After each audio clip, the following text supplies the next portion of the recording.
Assalamualaikum warahmatullahi wabarakatuh. Halo anak-anak, bertemu lagi bersama Ibu Putri.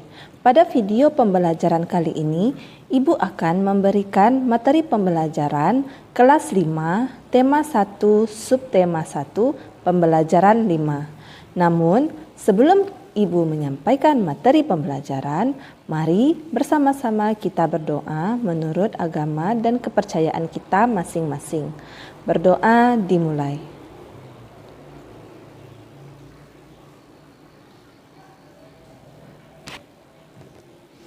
Berdoa selesai. Anak-anak, di video pembelajaran kali ini, Ibu akan menyampaikan materi pembelajaran mengenai menentukan ciri-ciri hewan vertebrata dan avertebrata. Yang kedua, menentukan ide pokok dari masing-masing paragraf. Yang ketiga, menyebutkan macam-macam corak gambar ilustrasi. Sekarang, mari kita simak lanjutan cerita Edo dan Kelinci. Di bawah kandang kelinci, Edo melihat seekor siput yang sedang berjalan perlahan. Edo pun mengambilnya. Kelinci dan siput sama-sama hewan, tetapi gerakannya kok berbeda ya? Kelinci bergerak lincah, berlari dan meloncat. Sedangkan siput bergerak sangat pelan. Mengapa bisa begitu ya? Gumam Edo penasaran. Sekarang mari kita mengamati dua hewan pada gambar berikut. Anak-anak, seperti yang kalian lihat, ada seekor kelinci dan seekor siput. Sekarang, mari kita menemukan perbedaan pada kedua hewan tersebut. Karakteristik kelinci dan karakteristik siput sangat berbeda. Perbedaan pertama yaitu kelinci termasuk hewan vertebrata atau hewan yang memiliki tulang belakang. Sedangkan siput termasuk hewan avertebrata atau hewan yang tidak memiliki tulang belakang.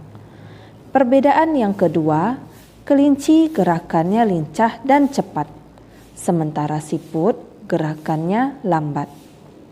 Yang ketiga, kelinci berpindah tempat dengan berlari, berjalan, dan meloncat, sedangkan siput berpindah tempat dengan cara merayap. Anak-anak, pada pembelajaran sebelumnya, kamu telah mengetahui bahwa kelinci termasuk hewan vertebrata atau hewan yang memiliki tulang belakang. Lalu, bagaimana dengan siput? Siput termasuk hewan avertebrata. Hewan avertebrata merupakan hewan yang tidak memiliki tulang belakang. Di sekitar kita pasti banyak sekali jenis hewan avertebrata atau hewan yang tidak memiliki tulang belakang. Anak-anak, Ibu memiliki tugas pertama yang harus kalian selesaikan. Seperti pada tabel berikut. Bukalah buku tema 1 halaman 43. Coba kamu amati hewan-hewan tersebut dan identifikasikan nama organ geraknya dan fungsinya.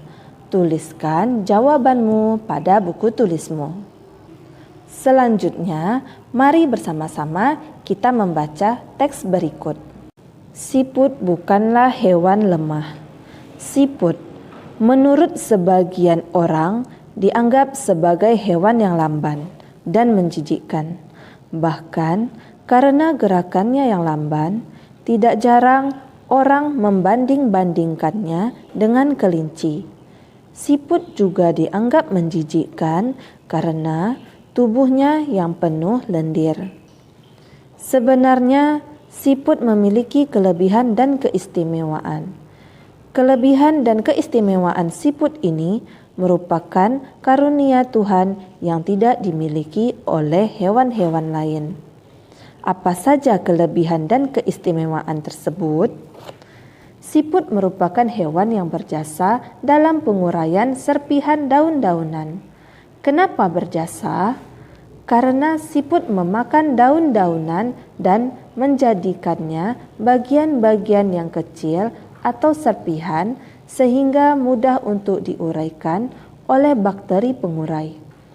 Jika benda-benda yang besar seperti daun berubah menjadi serpihan dan diuraikan, akan bermanfaat bagi kelestarian lingkungan sekitar siput berada. Hasil penguraian yang diawali oleh siput itu akan berfungsi menjadi pupuk alami sehingga tanah pun menjadi subur. Siput adalah sang pengembara yang mandiri. Meskipun siput berjalan lamban, namun siput memiliki stamina yang sangat bagus. Daerah pengembaraan siput pun sangat luas. Pengembaraan siput dimulai sejak siput menetas. Setelah menetas, siput langsung mandiri. Siput tidak lagi terikat dan bergantung pada induknya. Siput memiliki pertahanan diri yang baik dalam beradaptasi dengan lingkungan dan mempertahankan diri dari serangan predator. Meskipun tubuhnya lunak, namun tubuh siput memiliki lendir. Lendir ini berfungsi sebagai minyak pelumas dan pelindung bagi tubuhnya ketika berjalan di permukaan. Jalan sekasar apapun dan seterjal apapun akan mudah dilalui tanpa tubuhnya terluka. Selain itu, siput juga dikaruniai Tuhan dengan cangkang. Cangkang ini berfungsi sebagai rumah yang memberikan kenyamanan dan keamanan bagi tubuhnya. Cangkang juga berfungsi sebagai tempat persembunyian ketika ia terancam oleh lingkungan atau predator. Meski terik panas ataupun hujan, siput tetap bisa hidup nyaman dan aman dengan cangkangnya. Predator pun akan kebingungan untuk memangsa siput karena tubuhnya terlindungi oleh cangkang yang keras. Jadi, siput bukanlah hewan yang lemah. Siput adalah hewan istimewa yang memiliki banyak kelebihan. Siput diciptakan Tuhan dengan kekurangan sekaligus dengan kelebihan. Begitu juga dengan manusia, diciptakan Tuhan dengan kelebihan dan kekurangan.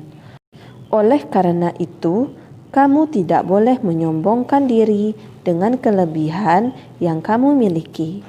Kamu juga jangan minder jika kamu kekurangan.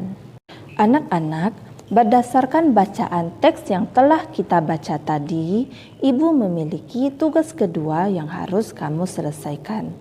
Bukalah buku tema 1, halaman 46, temukanlah ide pokok dan kalimat pengembang pada masing-masing paragraf. Untuk menemukan ide pokok pada paragraf, langkah-langkah untuk membuat sebuah paragraf berdasarkan ide pokok yaitu: yang pertama, menentukan topik paragraf yang akan dibuat. Yang kedua, menentukan ide pokok dari paragraf atau teks yang akan dibuat.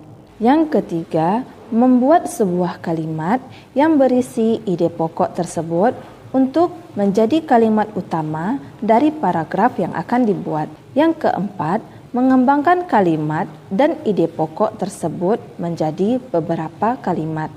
Yang kelima, menuliskan beberapa kalimat yang berisi informasi-informasi tambahan untuk mendukung kalimat utama yang telah dibuat.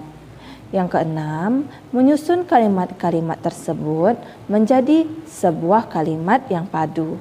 Untuk menentukan ide pokok pada suatu teks, hal-hal yang perlu kamu lakukan untuk menentukan ide pokok tersebut yang pertama adalah membaca teks secara keseluruhan. Yang kedua, mencari kalimat utama pada teks tersebut. Yang ketiga, menemukan informasi dalam kalimat utama. Selanjutnya, kita masuk kepada materi corak gambar ilustrasi. Pada pembelajaran sebelumnya, kamu telah mempelajari ragam gambar cerita atau gambar ilustrasi. Dalam membuat gambar cerita, kamu juga harus mengetahui corak gambar cerita atau gambar ilustrasi. Berikut penjelasannya.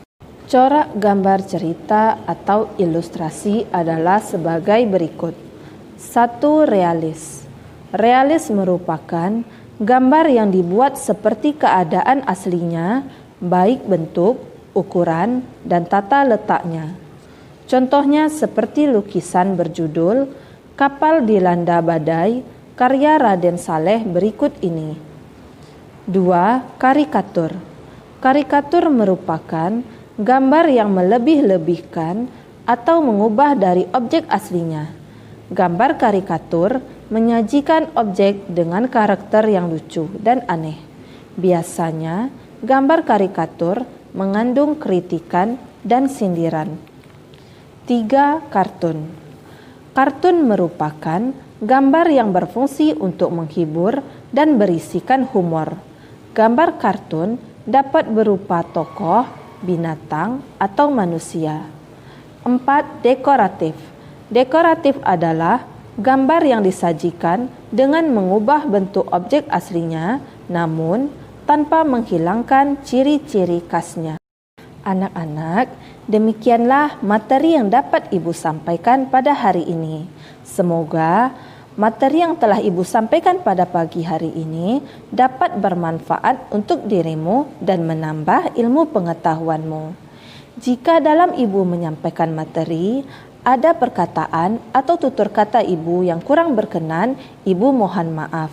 Akhir kata, wassalamualaikum warahmatullahi wabarakatuh.